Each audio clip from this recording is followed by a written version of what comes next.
History of Kashmir episode number 1। बहुत कदीम जमाने की बात है, तकरीबन 2500 साल पहले, जब हिंदुस्तान पर मौर्य खानदान की हुकूमत थी। उस अजीम सल्तनत का शहंशाह अशोक था, जिसे तारीख अशोक आजम के नाम से जानती है। अशोक शुरू में एक सख्त गीर और जंगजू बादशाह था, लेकिन कलंगा की खूनरेज जंग ने उसका दिल बदल कर रख दिया। उसने तलवार छोड़कर अमन, मोहब्बत और इंसानियत का रास्ता इख्तियार किया और बुद्धमत का पैरोकार बन गया। अशोक के दिल में फितरत की खूबसूरती के लिए बड़ी तड़प थी। जब उसने कश्मीर की वादियों, बर्फपोश पहाड़ों और गुनगुनाते झरनों का सुना, तो उसने यहां का रुख किया। उस वक्त कश्मीर में कदीम हिंदू रिवायात और पांडवों के दौर के असरात मौजूद थे। अशोक यहां सिर्फ एक फातेह बनकर नहीं आया, बल्कि एक मुस्लिह बनकर आया। उसने वादी के चप्पे चप्पे पर अमन का पैगाम फैलाने के लिए बुद्धमत के मुबल्लिगीन भेजे। रिवायत है कि उसने कश्मीर में हजारों मुकद्दस यादगारें और खानकाहें तामीर करवाईं। वादी की खामोशी में जब बुद्ध भिक्षुओं के मंत्र गूंजते, तो ऐसा लगता जैसे पूरी फितरत अमन की लोरी सुना रही हो। कहा जाता है कि अशोक को दरियाए जेहलम के किनारे एक जगह बहुत पसंद आई।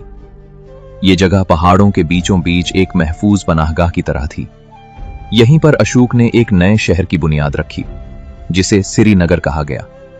सिरी, इसका मतलब है दौलत की देवी या खूबसूरती। नगर यानी शहर। यूं श्रीनगर का मतलब हुआ खूबसूरती और बरकत का शहर। अशोक का बसाया हुआ यह शहर आज के श्रीनगर से थोड़ा मुख्तलिफ था, जिसे पुराना लधेश थाना भी कहा जाता है, लेकिन उसकी रूह वही थी जो आज भी श्रीनगर के बाजारों और दरिया के किनारों में बसती है। अशोक से भी पहले की रिवायात बताती हैं कि कश्मीर के पहाड़ों में पांडव भाइयों ने अपने जलावतनी के अय्याम गुजारे थे। आज भी कश्मीर में मौजूद कई कदीम मंदिरों के ढांचों के बारे में लोग कहानियां कहते हैं कि उनकी बुनियादें पांडवों ने रखी थीं। अशोक ने उन कदीम रिवायात का एहतराम किया और उनके साथ साथ बुद्धमत की नई तहजीब को परवान चढ़ाया। अशोक के दौर में कश्मीर इल्म व अदब का मरकज बन गया। यहां दूर दूर से आलिम और मुफक्किर आने लगे। ये वो सुनहरी दौर था जब कश्मीर ने दुनिया को ये सिखाया कि मुख्तलिफ अकायद के लोग एक साथ अमन से कैसे रह सकते हैं। आज जब हम श्रीनगर की डल झील को देखते हैं या उसके कदीम महलों से गुजरते हैं, तो हमें उस अजीम बादशाह की याद आती है जिसने 2500 साल पहले उस खूबसूरत वादी को एक मुकद्दस शहर का तोहफा दिया था।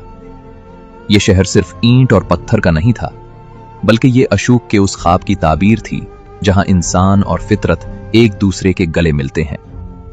अशोक आजम ने कश्मीर को सिर्फ फतह नहीं किया था, बल्कि उसे अपनी अकीदत और फन तामीर से सजाकर तारीख के माथे का झूमर बना दिया था। यही वजह है कि आज भी श्रीनगर का नाम लेते ही एक शाही वकार और कदीम तहजीब का एहसास होता है।